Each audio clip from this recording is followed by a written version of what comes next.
What is up? Welcome to another edition of Sactown Movie Buffs. Once again, I'm Kier, and this is Jason. And today we are back reviewing a new film that is now in theaters. I don't think it's streaming anywhere. I don't think so yet. Yeah, it's the Purge, the Forever Purge. It was actually interesting because this is actually the first film since we started pretty much Sactown Movie Buffs, and since pretty much the pandemic has started, that you and I actually got to go see a movie together. So that was very unique and different.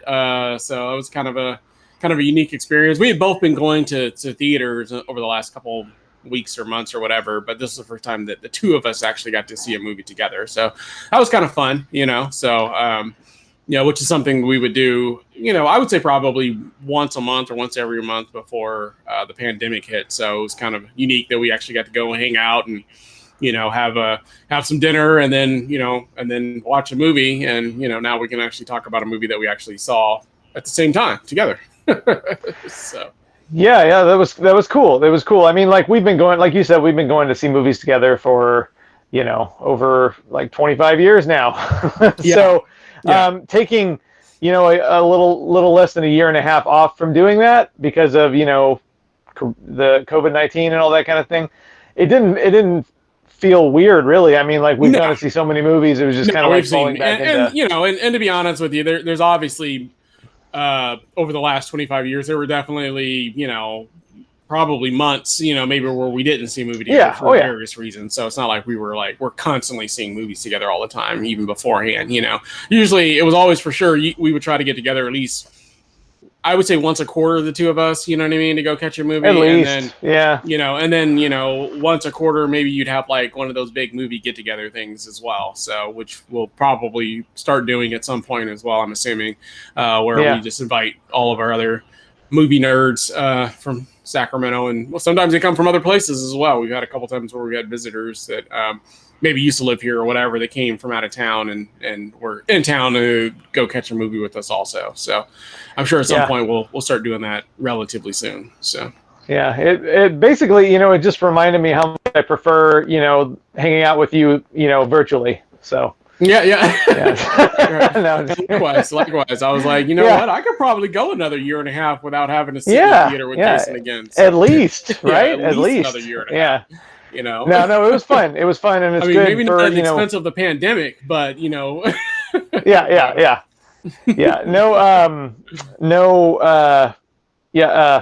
I lost my train of thought, but yeah, for just a variety of reasons, it's good to see life returning to some semblance of normal again. So I agree wholeheartedly. It's just nice to be able to say that. You know what I mean? That we were able to go to the movies together and. We didn't have to wear a mask even at the theaters. Because even when I first started going, you still had to wear a mask all around the theater and, until you got to your seat. And then if you got up to go to the bathroom, you had to remember to put your mask back on, or wanted to go get a snack from the concession stands, you had to put your mask back on. And so you didn't have that weird, awkward interruption or anything like that either. So. Yeah, and we're both vaccinated, so we didn't have to do that anymore. Yeah, exactly. Yeah, if you weren't vaccinated, then they're still require you to wear masks, but no one's really enforcing that. I kind of assume that the people who opted not to get vaccinated, a lot of them at this point are probably not wearing masks, or probably maybe even never really wanted to wear masks to begin with. They're probably just like, hey, I'm not wearing a mask and I'm not getting vaccinated. So it's honor system, but yeah, it is what it is, man. Yeah, there's not really a way to enforce that for every single person that's going into whatever business or establishment either. So but there are still places that are still requiring. My bank just this week I think stopped requiring you to wear a mask unless if you're not vaccinated, and I mean unless you were not vaccinated. So I was actually able to go to the bank today and not have to wear a mask, but it was still kind of weird. So, but because they're all wearing masks, because a lot of places still have all the employees wearing masks. So the employees all are, which makes sense. Yeah, it totally makes sense, but it also is it's weird because when you see everybody that's helping you or serving you in a restaurant wearing a mask and you're not, it's just kind of like, well, should I be wearing a mask? So, yeah. So. It kind of at first I couldn't help saying to everybody like it's okay, I'm vaccinated. You know what I mean? Because I felt like I didn't want them to think I was just like breathing on them with just breathing that COVID air, now, you're it's not, they don't have to worry about that. It's just your funky breath that they have to worry about. So right. And that's not going anywhere. So. Yeah, that's not going anywhere. Halitosis is for life. That's right. Well, I say without further ado, we get right into it. So I'll go ahead and bring this in, and then I'll go ahead and discuss this. So if you're familiar with the Purge series, there have been, I think, before this one, there was at least there were 3 regular ones, and then there was like the first Purge. So this is the 5th one, I believe. Yeah, this is the 5th movie, and there have been 2 seasons of the show, if I'm not mistaken. Yeah, I never watched the show, so I'm not that familiar with it. I only watched the first one, and it was just the first season was okay. I heard the second season's better, but I haven't watched it yet. Yeah, like I said, maybe I'll get around to it at some point. But if you're not familiar with the Purge series, basically it's in a world where there's basically new founding fathers that have basically replaced the original founding fathers of our country. And the new founding fathers basically instituted what they call a 1 day of purge. So basically for 12 hours, I think it's like from like 7 p.m. to like 7 a.m. Basically all murder is legal. You know what I mean? All crime. Yeah, all crime basically is legal. And so for those like 12 hours, you can basically do whatever you want. You can go out and kill somebody. You can kill your neighbor. You can kill your boss. The only people I think you can't kill are government officials, are the only people that are exempt from being targeted or attacked. But even in previous films, I think they did target and attack government officials, because that lady was like a politician or something that was like. It's like a of a class such and such or above, something like that. So exactly. If you're one notch, if you're a government figure 1 notch below, then watch out. Fair game. It's fair game. Yeah. Your life isn't. So basically, if you're usually what happens is either there's 2 groups of people. There's either the group of people that are out purging and killing and pillaging the streets and that sort of stuff. And then there's usually the other group of people that want nothing to do with it. And they basically have to like lock up their homes and lock up their doors and lock up their shutters and things of that nature. So that's the previous first, I guess, 4 films, if you will. This one, everything kind of goes exactly the same, in terms of the purge night and that sort of stuff. This one actually takes place in Texas and is basically centered around like a family that owns like a cattle ranch with like horses and things of that nature. And they also have basically, I guess, illegal immigrants from Mexico working for them as well on the ranch also. And so basically this one kind of centers around like the family, as well as like a small group of illegal immigrants that cross over to the border that are working for these like cattle ranchers. And so basically everything's kind of the same. They know the purge is coming. Two of the people that immigrated from Mexico, they've never really had to deal with it before, so they didn't know the ropes of it basically. And so the family at the ranch, which are like a white family that own the ranch, they basically lock up all their shutters and doors and things of that nature. All of the, I guess, like illegal immigrants, if you will, they basically have to go to like this other like quarantine type place where they get like locked in with like security guards and things of that nature that kind of watch them. And so everything goes as normal as far as that goes. There's that 12 hours of the purge and things of that nature. And then the next day at 7 a.m., theoretically, everything's supposed to end. Whereas in this film, because it's called the Forever Purge, basically what happens is there's a sector or the group of like these purgers, which, and I'm not going to get into any political ideology or anything of that nature. It's very, very clear that there's a lot of political statements being made here. There's this group of people. They all tend to be of one type of nationality for the most part, that are very opinionated in their views. I'll just say that these people are not liberals. I'll leave it at that. So you can kind of guess what type of people these are. So it's very obvious. They don't mention any political party or any faction, but you could clearly tell exactly who they're targeting in terms of these people. For whatever reason, these people, and there's a lot of them. They're in every state. They all decide that, they're tired of the way the government's being ran. They're tired of being, I guess, kicked on and stepped on and that kind of stuff. And they decide. You could say that they want to make America great again. You could say that they want to make America great again. So they kind of remind me of the same kind of people that, on, January 6th that stormed the Capitol. They remind me of these type of people. So not all of one particular party, but the folks that actually went to the Capitol and stormed the Capitol.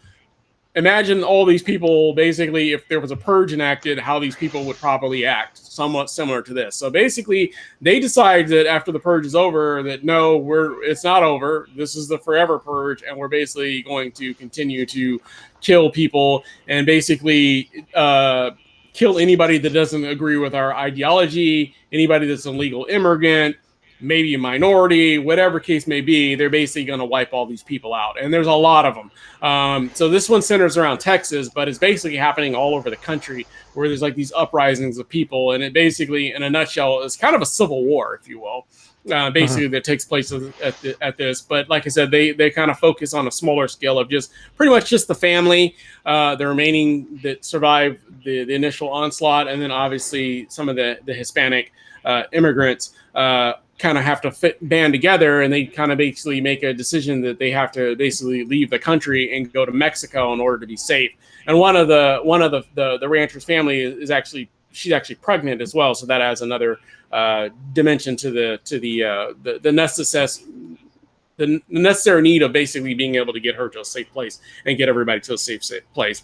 That's pretty much the gist of the movie for the most part. Is basically this family along with the Mexican immigrants all basically banding together, even though they have different views and things of that nature of the world. They all decide to basically band together and kind of get themselves out while they're being like targeted and attacked by like various groups of this other faction that for whatever reason decided that, this is our time to basically, purge everybody forever. You know what I mean? And so basically that's kind of the gist of the movie. So it's a horror movie, but it's an action movie.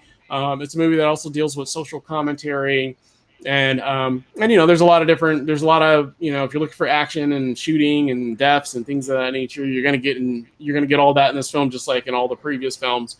But overall, I enjoyed it. I thought it was a good film.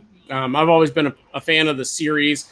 Like I said, I think there was only one. I think both of us. There's one of the Purge ones that neither one of us, I think, liked as much. I can't remember which one it was. I think it was the third one. Election night, yeah. Yeah, I think that's the one. Election day, or election. Something. Yeah, something. Yeah. I think that's the only one that I wasn't as huge of a fan of, but all the other ones I really, really enjoyed. And so yeah, I liked it. I thought it was good. I thought it had a good story. I definitely have seen some comments from other people that I'm going to say tend to lean on the other side, that had some issues with this film, and they clearly said that they were targeting a particular group, which they thought was unfair. So there are going to be some people that aren't going to like this film because it is kind of politically charged, and it's very easy to figure out which group they're targeting and which group they're saying are kind of like the bad people and which group they're saying are the good people. And so I get that. So I definitely understand that. But these are definitely people that are, like you said, in that Make America Great Again faction, and the people that basically were at the Capitol riots. That's this group of people, the ones that show up with guns, the ones that are overly patriotic for whatever reason, but also want to basically, kill anybody that doesn't agree with their ideas or views or whatever case may be. And I think that's kind of the gist of the film. So I can definitely see how it can be somewhat polarizing if you're, if you feel like you're being targeted. I can see how some people may have that issue. They weren't speaking to me, so I didn't get that. I didn't see that. So I just took the movie for what it was. I enjoyed it, but I will admit that it's clearly obvious that they're targeting a certain group. But overall, I enjoyed it. I thought it was, it did what it needed to do. I've seen, all the other Purge films, and this one did what it needed. The only thing that is a little annoying is they kept, like almost every other line, anytime they had any of the people from the Forever Purge, they always, this is the Forever Purge, this is the Purge, you know what I mean? It got a little repetitive with those people saying the same thing. They just sound like a bunch of dumb yahoos, basically, just, this is the Forever Purge. That was the only thing that kind of annoyed me a little bit. But other than that, I thought it was good for what it was. Your take, Jason? Yeah, I pretty much agree with everything you said. I'm a fan of the series. Same one. I wasn't too crazy about the election day or election night one, even though it had so much potential. I think that's mainly these movies, they do a really good job of tapping into like the political climate, whether people want to admit it or not, Right. and that one, I mean, it came out the year that Trump was elected. So I thought like, oh man, this is going to be like the ultimate, of the series. It's like, it's going to, and it just kind of let me down that it didn't tackle what the series usually tackles so well. You know what I mean? So I don't know. I just remember not liking it that much, but I've liked all the other ones. I like this one. And yeah, I like, I like that it puts its politics out there. You know what I mean? Like, it's not subtle. It's not subtle. And so many movies these days want to play it down the middle, and they don't want to offend anybody. But these movies, no. I mean, they're putting their thoughts out on the line, and of course, it doesn't hurt that my thoughts align, with this movie. I do think, there's a lot of the right-wing thought in the country right now is toxic and dangerous, and it's showing, it's spotlighting that. It's heightened, it's exaggerated, of course, because it's satire. It's Right. science fiction, so of course it's exaggerated. But I think anybody who doesn't think that the topics that this movie is addressing, albeit in a heightened, exaggerated form, I don't think anybody could claim that they're not there. Especially Right. as a result of the last 5 years. I think that the major difference between maybe this film and reality, and it's sad to say, is that the purgers in this film were well organized throughout all the 50 states, basically. Whereas I don't think that they could pull that off to that degree. You know what I mean? With that level of organization. And they were like attacking like military bases and things of that nature. I just kind of get the feeling that if you tried to do that in real life, you would be dead immediately. So, but I mean, I've already heard people on the right talking about, a civil war is coming, and taking back the country, and the January 20th date, and there's some date now in August where they're supposed to reinstate Trump, and things of that nature. So we're not really too far off from that type of jargon. Like I said, I don't think that I don't think they could organize in that way. I don't think so anyways, but as I said, they were able to organize January 6th. They were able to organize people from all over the country to come down there and try to take siege on the Capitol. So we're not too far off from something like that. If they can get inside the Capitol, then you know what I mean? Then who's to say? There's obviously more civilians than there are military personnel, here in the country. So who's to say what is and what isn't possible? In our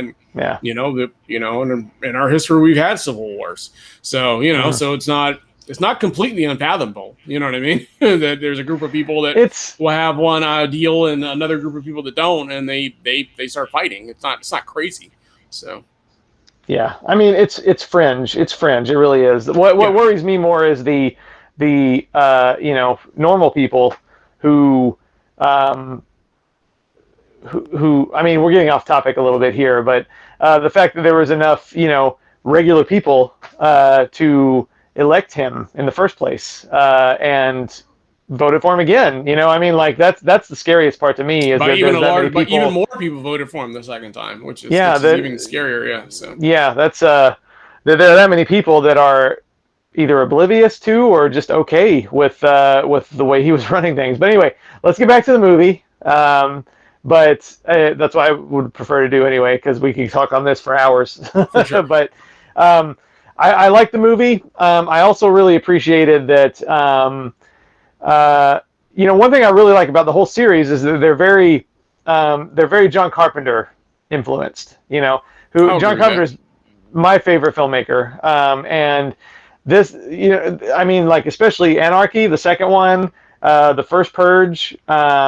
They're very John Carpenter influenced. Yeah, they're got a lot of Escape from New York kind of feel to it. It's got a lot of that type of vibe for sure. So yeah, and even They Live, I would say, as in like because there's no space aliens in the Purge movies, but it is definitely about class warfare. You know what I mean? Sure. Like made literal, and I really like that influence. And John Carpenter was also a filmmaker who wasn't afraid to put his ideologies out there. I mean, like They Live is a very it's an anti right wing, anti-fascist movie. You know what I mean? Right. So he wasn't afraid to put his thoughts out there. The storyline is something he would have really sunk his teeth into as well. So and there's nobody making movies like those anymore. Not even John Carpenter, unless he comes out of retirement anyway. So I appreciate it on a number of levels. I mean, they're not perfect. Like you, I hate. I've always hated the word purge, so I hate hearing it 100 times every time I watch one of these movies, over and over and over. Purge, purge, purge. But I mean, I still enjoy them enough that I can overlook like twitching every time I hear the word for like 5,000 times every movie. Yeah, sure. But yeah, I dug it. Cool. Well, what's your overall grade and face you would give the Forever Purge? I gave it a 3.5 out of 5, which is a solid B. So, smile. Cool. Even though it's, pretty grim at times, I enjoyed watching it. Absolutely. Yeah, I went just a little bit lower than you did. I gave it a 3 out of 5, but I enjoyed it. So giving it essentially the same face, which is just a big smile with no teeth. In a nutshell, I did enjoy it. I thought it was fun. And like I said, I've enjoyed, like you said, most of the Purge films outside of the one. But they all deal with social commentary in some capacity or not. There's always some social commentary element to all these films. So if you're on board with it, I don't know that you're going to be completely offended by this one because you've seen the first 4 of them, which also have some of that same dealings with it. This one's even more pronounced, but they're all kind of that same similar. It tends to be the more right-wing people that are really out there actively purging. And the ones that are more organized actively purging from the previous films as well. I mean, everybody's out there purging, but there's obviously the ones that are out there really doing the hardcore purging tend to be the strong, heavy, staunch right-wing people. Like, this is my country and I'm free to do what I want. That you can tell what type of person that is just based on, So all of them have that social commentary to it. So, yeah. Well, let us know down in the comments. Have you seen the Forever Purge? Did you enjoy it? How does it stack up against the previous Purge films? As always, if you like the channel, we ask you like, subscribe, make sure you hit that bell notification, and we'll be back again soon with another show for you guys. We thank you for watching and hope you have a great day. Bye.